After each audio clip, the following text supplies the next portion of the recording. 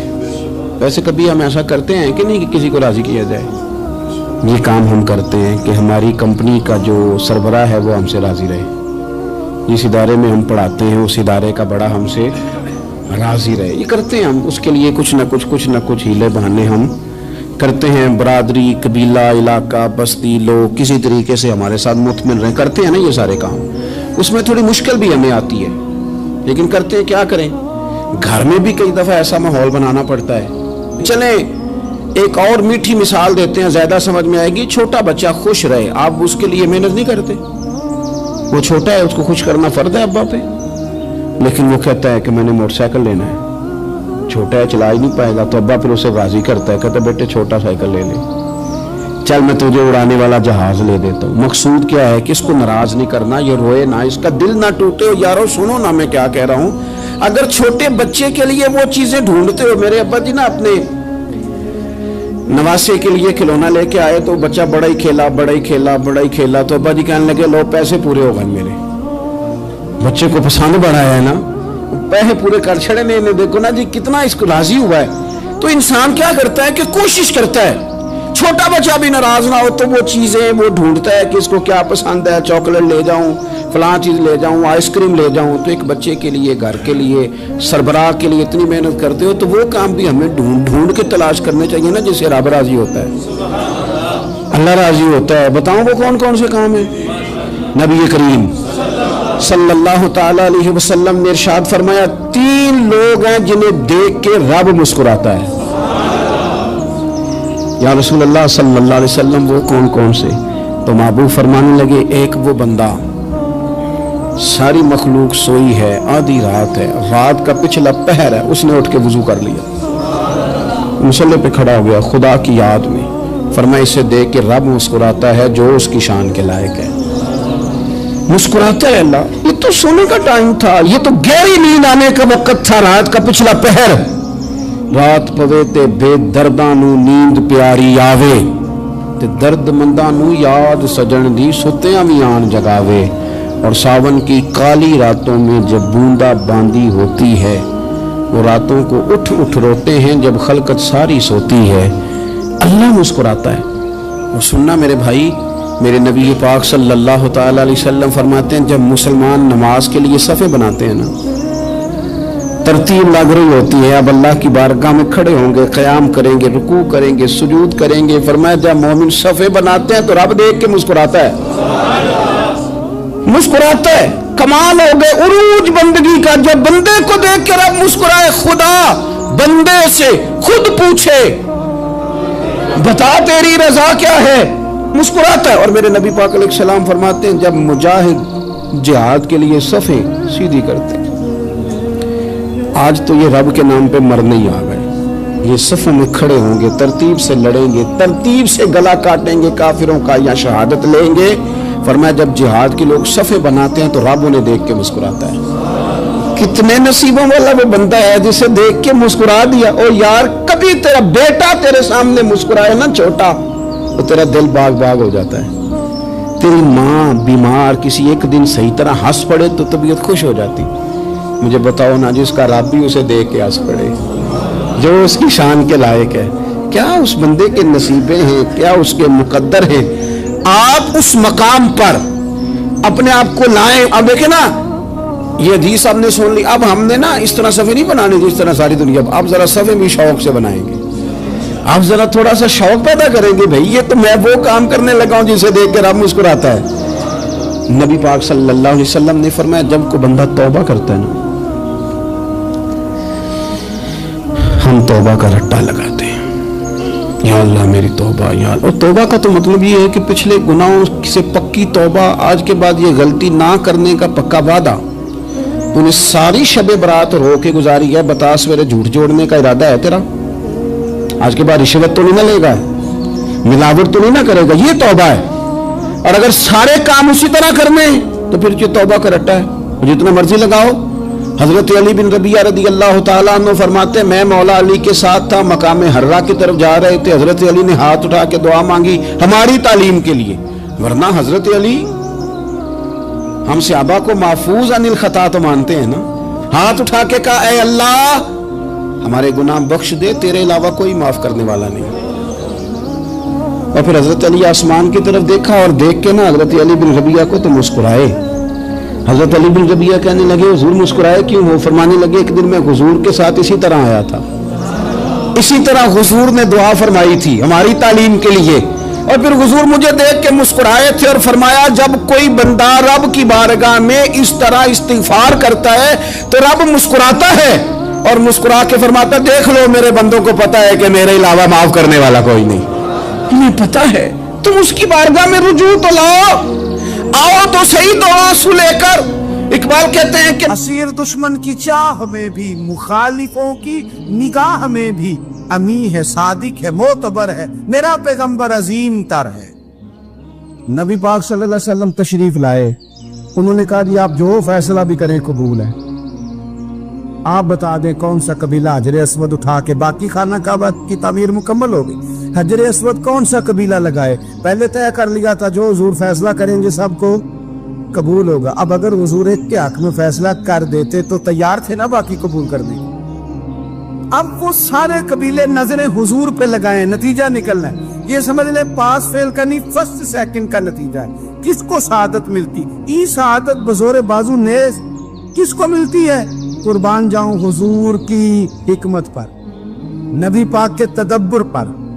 اب ایک کو بھی اگر حضور کہتے تو لگا دے تو باقی وعدہ کر چکے تھے مانیں گے, پر یاد پریشانی تو ہوتی ہے نا کہ ہم سیکنڈ آ گئے, تھرڈ آ گئے. اب یہ سب چاہ رہے تھے سعادت لینا, تو رسول پاک نے نا چادر بچھائی, حجر اسود اٹھا کے رکھا, فرمایا لڑو نا, سارے یہ ایک ایک کونے سے چادر پکڑ لو. قربان جائیں سب نے اٹھا لیا اور اٹھا کے ایک جگہ لے آئے جہاں نصب کرنا تھا. حضور نے اپنے دست مبارک سے پکڑا, وہاں لگا دیا. اب کوئی سب سے پوچھتا نا کس نے لگایا ہے تو سب یہی سمجھتے تھے ہم نہیں لگایا ہے, اور آخری فیصلہ یہ تھا ہم سب نہیں لگایا ہے. یہ حکمت ہے رسول پاک کی. تیرے آگے ہے یوں تبے لچے فصحا عرب کے بڑے بڑے, کوئی جان منہ میں زبان نہیں بلکہ جسم میں جان نہیں. نبی پاک علیہ السلام نے فرمایا جو نماز تم اپنے گھر کے اندر پڑھو گے ایک نماز کا اللہ تمہیں ثواب دے گا, جماعت کے ساتھ پڑھو گے تو 27 نمازوں کا ثواب. لیکن فرمایا وہی نماز اگر تم میری مسجد نبوی میں آ کے پڑھو گے تو اللہ 50,000 نمازوں کا ثواب عطا کرے گا, 50,000 نمازوں کا. اور مدینے والے حبیب فرمانے لگے وہی نماز اگر تم نے بیت اللہ میں آ کے پڑھی تو نماز ایک ہوگی, لیکن رب تمہیں 1,00,000 نماز کا ثواب عطا فرمائے. اب یہ فضیلت حضور نے بیان کی. فضیلت دیکھیں, اللہ تعالیٰ کی رحمتیں ہر جگہ برستی, یہاں کب برسیں گی ہمیں کوئی پتہ نہیں. تقریر کے وقت, خطبے کے وقت, نماز کے وقت, دعا کب برسیں گی نہیں پتہ. لیکن خانہ کعبہ کا جو معاملہ ہے اور وہاں جو رحمت کا معاملہ ہے, ملا رومی فرماتے ہیں کہ خدا کی رحمت اگر تجھے اتنی مل جائے نا قطرے کے برابر بھی, تو سمجھ لے تیری دنیا بھی بن گئی اور تیری آخرت بھی بن گئی. اب میرے نبی پاک علیہ السلام کی حدیث سنیں, حضور فرماتے ہیں روزانہ بیت اللہ شریف پر اللہ کی 120 رحمتوں کا نزول ہوتا ہے. یا رسول اللہ کس وقت ہوتا ہے؟ فجر کے وقت, زور کے وقت, عصر کے وقت, طواف کے وقت, نماز کے وقت. کب؟ تو حضور نے طے کر کے بتایا. فرمایا 120 رحمتیں اللہ خانہ کعبہ پہ نازل فرماتے ہیں. یا رسول اللہ کب؟ فرمایا 60 رحمتیں تو ان پہ برستی ہیں جو بیت اللہ کا طواف کرتے, اور فرمایا 40 رحمتیں اس پر برستی ہیں جو حرم شریف میں نماز پڑھتا ہے. اور حضور فرماتے ہیں کچھ بھی نہ کرے, بس بیٹھ کے کعبے کی زیارت ہی کرتا رہے, 20 رحمتیں تو اللہ اسے بھی عطا فرما دے. کتنی مقدس جگہ ہے, وہاں جانے کا ذوق, وہاں جانے کی تڑپ, وہاں جانے کا شوق. ان لوگوں سے تھوڑا سا شکوہ ہے جو کہتے ہیں جی میں نے جی بڑی راج راج کے زیارت کر لیا, بس راج گئے, ختم ہو گئی بات. سنو, نبی پاک علیہ السلام نے 53 سال حیات ظاہرہ کے وہاں گزارے, 53 سال. لیکن جناب صدیق اکبر رضی اللہ تعالیٰ عنہ فرماتے ہیں قربان جاؤں جس رات میرے کریم محبوب علیہ السلام ہجرت کی رات مکہ مکرمہ سے نکل رہے تھے تو حضور پلٹ پلٹ کے بیت اللہ کو دیکھتے، حضور پلٹ پلٹ کے دیکھتے تھے، اور پھر میرے محبوب کریم علیہ السلام نے پلٹ کے کعبے کی طرف دیکھ کے فرمایا بیت اللہ تو مجھے بڑا ہی پیارا ہے، تو مجھے بڑا ہی پیارا ہے، اے شہر مکہ تو مجھے بڑا ہی پیارا ہے۔ فرمایا اگر میری قوم مجھے پریشان نہ کرتی میں تجھے کبھی چھوڑ کے نہ جاتا۔ 53 سال رہنے کے باوجود بھی حضور کا بیت اللہ سے پیار، نبی پاک کی اس شہر کے ساتھ وابستگی، وہ دلچسپی، وہ ذوق، وہ شوق، وہ کیفیات کیوں مان پڑتے جا رہے ہیں ہمارے جذبے؟ ہمارے سیاست کی باتیں روز ہونے لگی ہیں، بحثوں کی باتیں روز ہوتی، لیکن اپنا عشق مضبوط کرنے کی بات، آپ یقین کریں جو عشق ہوتا ہے یہ بندے کو آزاد کر دیتا ہے، یہ بندے کو عشق آزاد کر دیتا ہے۔ اعلیٰ حضرت فرماتے ہیں اے عشق تیرے صدقے جلنے سے چھٹے سستے، جو آگ بجھا دے گی وہ آگ لگائی ہے۔ اور علامہ اقبال کہنے لگے اقبال سمجھاتے ہیں، وہ کہتے ہیں بجھی عشق کی آگ اندھیر ہے، اب مسلمان نہیں اب خاک کا ڈھیر ہے۔ کہتے ہیں بغیر عشق کے نا کوئی کام بھی، نماز بھی بغیر عشق کے پڑھی جاتی ہے تو کوئی مزہ ہی نہیں دیتی، بندے کہتے ہیں دل ہی نہیں لگتا، پیری مریدی ہے بغیر عشق کے ایسی رسم ہی ہے، ٹھیک ہے گزارا چل رہا ہے، قرآن شریف کی تلاوت ہے تو بغیر عشق کے کیسے کیفیات چلیں گی؟ اللہ رسول کے ساتھ پیار ہے تو کوئی دلچسپی نہیں، کوئی شوق نہیں، کوئی کیفیت۔ آپ یقین کریں کچھ بندوں پہ بندے کو تڑپ آ جاتی ہے، شوق آ جاتا ہے، یار یہ اس کو کیسے نکال لیں، یہ کس طرح کا پیار کرتے ہیں، آ کے بیٹھا رہتا ہے، چپ کر کے بیٹھا رہتا ہے، کہتا ہے جی کوئی کام نہیں بس 10 منٹ ملنا ہے، بندے کو اس بندے پر ویسے ہی پیار آ جاتا ہے۔ کچھ ایسے سنگی ہوتے ہیں جو آستانوں پہ 10 چکر لگا کے آتے، شکوہ نہیں کرتے کہ میں 100 دفعہ بھی آیا ہوں فلانے حضرت ملے نہیں، وہ وارفتگی ہے، وہ شوق ہے ہمارا۔ جب تک اللہ رسول کے ساتھ رشتہ عشق کا تھا، پیار کا تھا، ذوق کا تھا، درد کا تھا، خلوص کا تھا، آپ یقین کریں طبیعتیں جمی ہوئی تھی۔ نبی پاک نے نا ہمیں تکلیف میں رہ کے پیار کرنے کا درس دیا۔ بخاری مسلم میں حدیث ہے، حضور اپنے مدینے کی شان بیان کرنے لگے، حضور فرمانے لگے، محبوب فرماتے ہیں یمن فتح ہوگا تو وہاں کھیت اچھے ہوں گے، کھلیان اچھے ہوں گے، کاروبار اچھے ہوں گے، تو کچھ لوگ مدینے والے وہاں جا کے رہنے لگ جائیں گے، آباد ہو جائیں گے۔ لیکن حضور فرماتے ہیں المدینہ تو خیر لہم لو کانوا یعلمون، بات کو سمجھنا، فرمایا کہ وہاں کھیت کھلیان اچھے ہیں، ان کا کاروبار وہاں زیادہ چلے گا، لیکن رسول کریم نے فرمایا مدینہ ہی ان کے لیے بہتر تھا، کاش وہ اس بات کو جان لیتے۔ فرمایا پھر عراق فتح ہوگا تو وہاں بھی کچھ لوگ چلے جائیں گے، کاروبار ان کا اچھا چل جائے گا، وہاں رہنے لگیں گے، لیکن فرمایا المدینہ تو خیر لہم لو کانوا یعلمون، فرمایا مدینہ ہی ان کے لیے بہتر تھا، کاش وہ سمجھ لیتے۔ اور میرے نبی پاک علیہ السلام نے فرمایا جو مدینے میں ڈٹے رہیں گے اور مدینے کی تکلیفوں پر صبر کریں گے، اذیتوں پر صبر کریں گے، فرمایا اگر وہ گناہگار ہوں گے مدینے میں رہنے والے تو میں قیامت میں ان کی سفارش کروں گا، اور اگر نیکوکار ہوں گے تو میں اللہ کی بارگاہ میں ان کی نیکیوں پر گواہ بن جاؤں گا، گویا میں ان کے ساتھ رہوں گا۔ مدینے کے ساتھ نبی پاک کی جو محبت ہے، حضور کا جو پیار ہے، جس رات میرے نبی پاک صلی اللہ علیہ وسلم مکہ مکرمہ سے نکل رہے تھے نا مدینہ طیبہ جانے کے لیے، تو حضور نے دعا فرمائی، کہا اے اللہ تو نے مجھے اس شہر سے نکالا جو مجھے بڑا ہی پیارا تھا، اے اللہ یہاں بڑی یادیں تھیں، بڑا پیار تھا، تو نے وہاں سے نکالا جو مجھے بڑا پیارا تھا، اے اللہ اب تو مجھے اس شہر میں داخل فرما جو تجھے بڑا پیارا ہے، وہاں داخل فرما جو تجھے بڑا پیارا ہے۔ مدینہ طیبہ کے لیے نبی پاک نے دعا فرمائی، کہا اے اللہ تیرے نبی ابراہیم علیہ السلام نے مکے کے لیے دعا کی تھی، میں مدینے کے لیے دعا کر، اللہ مدینے میں دگنی برکت عطا فرما۔ اللہ کے محبوب علیہ السلام کی خاص دلچسپیاں مدینہ طیبہ کے ساتھ، مدینے والوں نے نہ حکمرانی نہیں کی، تو حضور نے پہلے کہہ دیا تھا خلیفہ قریش میں سے ہوگا، لیکن حکمرانی نہیں کی، غلامی کی۔ مدینے والوں نے نبی پاک کے دروازے کی گدائی کی، مدینے والے ہر میدان میں حضور کے سامنے کھڑے ہوئے دشمن کے مقابلے میں، مدینے والوں نے پیار کیا، اس لیے میرے نبی پاک علیہ الصلوۃ والسلام نے فرمایا اگر لوگوں کے دو گروہ ہو گئے، دو لائنوں میں لوگ چلنے لگے، ایک لائن ادھر چل رہی ہے ایک ادھر چل رہی ہے، تو حضور فرماتے ہیں میں تو اس لائن میں چلوں گا، اس قطار میں چلوں گا جس میں مدینے کے لوگ چل رہے ہوں۔ انصار مدینہ کے ساتھ حضور کا پیار، اس شہر کے ساتھ حضور کی دلچسپیاں، پیار دیکھیں نا،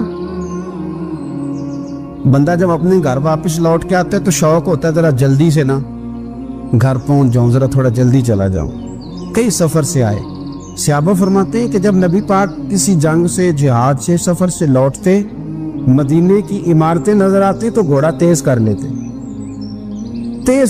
اپنے اندر نا یہ ذوق پیدا کریں، یہ پیار پیدا کریں۔ آپ یقین کریں کوئی ٹھنڈے ٹھنڈے مسلمان، وہ کوئی کیفیت نہیں، صبح سے شام تک میں دوستوں سے کہا کرتا ہوں الحمدللہ کبھی ایک آیت پڑھ لینا قرآن پاک کی ترجمہ و تفسیر کے ساتھ تو سارا دن وہ گھومتی رہتی ہے دماغ میں، رات کو اس کا ذائقہ رہتا ہے روح میں۔ تو جب میں اور آپ سارا دن پڑھیں، سیاست کریں، سیاست سنائیں، کہانیاں کریں، غیبتیں، پھر دماغ میں الٹے سیدھے خیالات ہی آنے، تو اگر صبح اٹھتے ہی سب سے پہلے مدینے والے کی ایک نعت سنی جائے اور شام کو سوتے وقت بھی ایک نعت سنی جائے، ایک نعت نعمتیں بانٹتا جس سمت وہ ذیشان گیا، اس طرف منشی رحمت کا قلم دان گیا، تجھے جانا تجھے مانا نہ رکھا غیر سے کام، للہ الحمد میں دنیا سے مسلمان گیا۔ تو اگر یہ ذوق بنا لیا جائے تو انشاءاللہ رات کو بھی آپ کو نا مدینہ ہی نظر آئے گا، انشاءاللہ خواب میں بھی آپ ٹکٹنگ کرا رہے ہوں، آپ ویزا ہی لگوا رہے ہوں گے، لیکن شرط یہ ہے کہ وہ کیفیت ہو، وہ پریم ہو، وہ پیار ہو۔ مدینے والوں نے بڑی غلامی کی، کبھی کوئی شکوہ نہیں کیا، ویسے کبھی کبھی اللہ موقع بناتا تھا، کبھی کبھی نا مدینہ شریف میں ایسے ہوتا تھا کبھی کبھار۔ ایک دفعہ نا جب کچھ علاقے فتح ہوئے تو بڑا مال آیا فتح مکہ کے بعد، تو بخاری مسلم میں حدیث ہے، اسلام کے اندر یہ ہوتا ہے کہ جو نیا کلمہ پڑھتا تھا اسے مال غنیمت میں سے زیادہ حصہ دیا جاتا تھا، اس کو کہتے ہیں مؤلفۃ القلوب، تالیف قلب کے لیے۔ تو چونکہ یہ قانون تھا تو نبی پاک صلی اللہ علیہ وسلم نے نا مکے والوں کو ذرا مال تھوڑا زیادہ دیا۔ مدینے میں سے ایک آدھ نوجوان نے کہا کہ حضور نا آپ اپنے رشتہ داروں کی طرف توجہ زیادہ کرنے لگے، یہ بھی محبت کی جنگ ہوتی ہے نا، قربان جائیں۔ حضور سید عالم علیہ السلام تک بات پہنچی اور اسی طرح پہنچی کہ ایک نوجوان نے، ایک آدھ نوجوان نے بات کی ہے۔ نبی پاک علیہ السلام نے ترکی خیمہ لگوایا، فرمایا مکے والا کوئی نہ آئے، صرف مدینے والے آئیں۔ سارے حضور کے سامنے بیٹھ گئے، ذرا منظر دیکھنا، حضرت ابو ایوب انصاری رضی اللہ تعالیٰ عنہ سے لے کر سارے انصار۔ حضور نے فرمایا بھی میں نے سنا ہے تم میں سے کچھ نے کہا ہے کہ حضور اپنے رشتہ داروں کو زیادہ دینے لگے۔ رو پڑے مدینے والے، یا رسول اللہ وہ تو ایک نوجوان نے غلطی، فرمایا نہیں تم کہہ سکتے ہو کہ یا رسول اللہ صلی اللہ علیہ وسلم مکے والوں نے تو آپ کو تکلیف دی تھی، ہم نے آپ کو ٹھہرایا، تم کہہ سکتے ہو چونکہ تم نے ٹھہرایا تھا۔ مدینے والے رونے لگے کہ یا رسول اللہ ہم کون ہوتے ہیں ٹھہرانے والے، وہ تو آپ آئے، اللہ نے مدینے کو شانیں عطا کر دی۔ میرے محبوب نے فرمایا تم کہو نا کہ یا رسول اللہ مکے والے تو بدر میں تلواریں لے کے آ گئے تھے، ہم تھے جنہوں نے سینے پیش کیے تھے۔ وہ رو رہے ہیں، نہیں حضور ایسا تو نہیں ہے، وہ تو آپ نے مہربانی کی تو بدر میں ہم میں سے کچھ شہید ہو گئے، کچھ غازی بن گئے کی برکت سے۔ حضور نے فرمایا تم کہو کہ احد کے میدان میں انہوں نے پتھر مارے تھے، ہم نے سینہ پیش کیا تھا۔ حضور بھی رونے لگے، مدینے والے بھی رونے لگے۔ نبی کریم نے فرمایا تم کہو کہ جانے ہم نے قربان کی، تم کہو کہ حضور قربانیاں ہم نے دی، کہہ سکتے ہو تم نے دی ہیں، مانا حق بنتا ہے کہو۔ اور جب رو رو کے بے حال ہو گئے تو سرکار بھی روئے، کھل کے روئے، پھر آنسو پونچھے اور کریم رسول فرمانے لگے او بھولے مدینے والو، کیا تم یہ نہیں پسند کرتے کہ لوگ جب اپنے گھروں میں جائیں تو بھیڑ بکریاں لے کے جائیں، اور جب مدینے والے اپنے گھر جائیں تو اللہ کے رسول کو ساتھ لے کے جائیں؟ تم یہ نہیں پسند کرتے کہ تمہارے ساتھ میں جاؤں؟ یہ نہیں تمہارا شوق؟ دیکھو کسی کے حصے میں کچھ آیا، کسی کے حصے میں کچھ آیا، کسی کے حصے میں کچھ آیا۔ مدینے والے وہ لوگ ہیں جن کے حصے میں اللہ کا پیارا حبیب آیا، تمہیں رسول کریم ملے، تم کتنے خوش بخت ہو، کتنے خوش نصیب ہو۔ تمہیں نبی پاک کا ساتھ ملا، حضور ہے، یہ ہے ارض جنت، یہ طیبہ کی زمین ہے، جنت بھی یہیں اور مال کے جنت بھی